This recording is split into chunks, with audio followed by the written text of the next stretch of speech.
പുരോഗതിക്കുമേൽ പുരോഗതി നേടാൻ ഓരോ രാഷ്ട്രവും സംസ്ഥാനവും സമൂഹവും മത്സരിച്ചു കൊണ്ടിരിക്കുന്ന ഇന്ന് അതിന് ലഭിക്കുന്ന ഓരോ മണിക്കൂറും ഓരോ നിമിഷവും തീർത്തും വിലപ്പെട്ടതാണെന്ന് അറിഞ്ഞുകൊണ്ടിട്ടും ഒരു സമൂഹത്തിന്റെ മുഴുവൻ ദൈനംദിന ഇടപാടുകളെ ജീവിതക്രമത്തെ സ്തംഭിപ്പിച്ച് നിശ്ചലമാക്കുകയാണ് ഓരോ ഹർത്താലും ചെയ്യുന്നത്. രാവിലെ പശുവിനെ കറന്ന് പാല് വിറ്റ് ജീവിക്കുന്ന സമൂഹത്തിന്റെ താഴെ കീഴിലെന്ന് നാം വിശ്വസിക്കുന്ന തൊഴിലാളിക്ക് അത് അവന്റെ അന്നന്നത്തെ ആഹാരത്തിനുള്ള വകയാണെങ്കിൽ, ഏറ്റവും ആധുനിക രീതിയിൽ വ്യവസായം നടത്തുന്ന ആഗോള വ്യവസായിക്ക് അത് അവന്റെ സമ്പാദ്യ ശേഖരണത്തിനുള്ള വകയാണെങ്കിൽ, അവർ ഇരു കൂട്ടർക്കും സംസ്ഥാനത്തിന്റെ പുരോഗതിയിലേക്ക് നൽകുന്ന ഒരു രൂപയുടെ അല്ലെങ്കിൽ ഒരു വ്യാവസായിക ഇടപാടിന്റെ സംഭാവനയാണ് ഹർത്താലുകൾ നഷ്ടമാക്കുന്നത്. കോടിക്കണക്കിന് രൂപയുടെ നഷ്ടം ഓരോ സംസ്ഥാനം വിധിച്ചുകൊണ്ടാണ് ഓരോ ഹർത്താലുകളും കടന്നു പോകുന്നത്.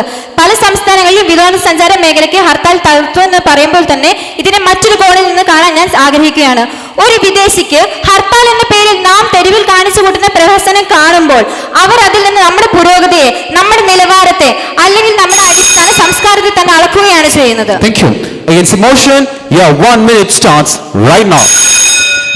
ഹർത്താലുകൾ എന്ന് പറഞ്ഞാൽ എന്താണ് എന്നിടത്താണ് നാം തുടങ്ങേണ്ടത്. ഹർത്താലുകൾ എന്ന് പറഞ്ഞാൽ കേവലം അക്രമങ്ങൾ കാണിച്ചു കൂട്ടുന്ന പ്രക്രിയക്ക് ഹർത്താൽ എന്ന് വിളിക്കേണ്ടതില്ല. അവിടെയാണ് പ്രശ്നം ഉദിക്കുന്നത്. ഹർത്താലുകൾ ഞാൻ പറയുകയാണെങ്കിൽ നമ്മുടെ സംസ്ഥാനത്തിന്റെ പുരോഗതിക്ക് യാതൊരു തരത്തിലുമുള്ള പ്രതിബന്ധവും സൃഷ്ടിക്കുന്നില്ല. മറിച്ച് അത് സംസ്ഥാനത്തിന്റെ പുരോഗതിക്ക് ഒരല്പം മുതൽക്കൂട്ടാവുന്നു എന്ന് ഞാൻ പറയുകയാണെങ്കിൽ തെളിയിക്കാൻ കഴിയുന്നതാണ്.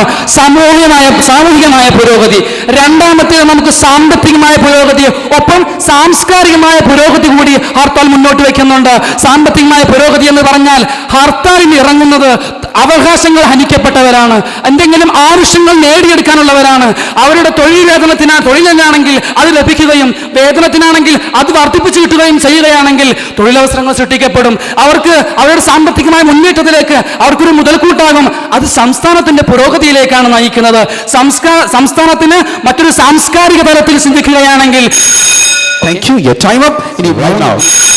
KSRTC നഷ്ടത്തിലാണെന്ന് കൊട്ടിഘോഷിക്കുമ്പോഴും അതിന് നിരത്തിലിറങ്ങി ഓടാനുള്ള ഒരു അവസരം ഉണ്ടാക്കി കൊടുക്കണമെന്ന് ആരും ഓർക്കുന്നില്ല. നിരവധി കയറ്റുമതി ഇറക്കുമതി മേഖലകളെയാണ് ഓരോ ദിവസവും ഹർത്താലുകൾ ബാധിക്കുന്നത്.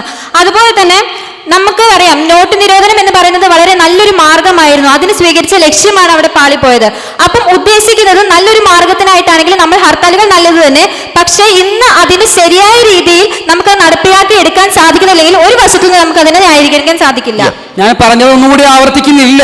ഹർത്താലുകൾ എന്ന് എന്താണെന്ന് ചിന്തിച്ചാൽ നമുക്ക് മനസ്സിലാവും. അക്രമ സംഭവങ്ങൾ ഒഴിഞ്ഞു നിൽക്കട്ടെ. സാമ്പത്തികമായ പുരോഗതി ഞാൻ പറഞ്ഞു വെച്ചു. സാംസ്കാരികമായ പുരോഗതി ബഹുസ്വരമായി ചിന്തിക്കുക എന്നുള്ളതാണ്. ചൈനീസ് ആപ്തവാക്യമുണ്ട്, നിങ്ങൾ എപ്പോഴാണ് അവകാശങ്ങൾ ആവശ്യപ്പെടുന്നവരെ അംഗീകരിക്കുന്നത് സമൂഹം ബഹുസ്വരമാകുന്നു. സമൂഹം എപ്പോൾ ബഹുസ്വരമാകുന്നുവോ അവിടെ സമൂഹം പുരോഗതിയിലേക്ക് മുന്നോട്ട് പോകുമെന്ന് ചൈനീസ് ആപ്തവാക്യമുണ്ട്. തുടരുന്നു, സാംസ്കാരിക പുരോഗതി ഇത്തരത്തിൽ മറ്റുള്ളവരെ ന്യൂനപക്ഷങ്ങളെ അംഗീകരിക്കുന്നതിലൂടെ ബഹുസ്വരമായി ചിന്തിച്ചു കഴിഞ്ഞാൽ സാംസ്കാരിക പുരോഗതിയിലേക്ക് നമുക്ക് എത്താം.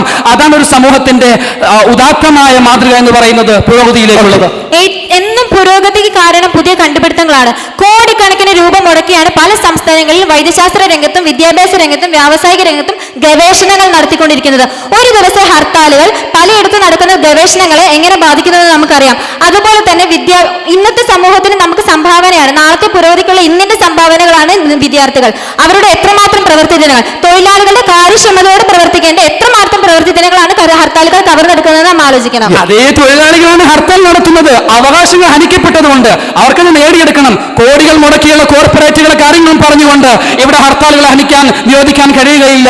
കോടികൾ പോയിട്ട് ദിവസം രൂപകൾ മാത്രം ലഭിക്കുന്ന തൊഴിലാളികളാണ് ഇവിടെ ഹർത്താലുകൾ രൂപീകരിക്കുന്നത്, ഹർത്താലുകൾ നിർമ്മിച്ചെടുക്കുന്നത്. അവരുടെ അവകാശങ്ങൾ അംഗീകരിച്ചു കൊടുക്കാൻ ഇനി സാമൂഹികമായി ചിന്തിക്കുകയാണെങ്കിൽ താഴേക്കിടയിലുള്ളവരെ ഉന്നമനത്തിലേക്ക് കൊണ്ടുവരാൻ അവകാശങ്ങൾ നേടിയെടുക്കപ്പെടുന്നതിലൂടെ നമുക്ക് സാധിക്കും.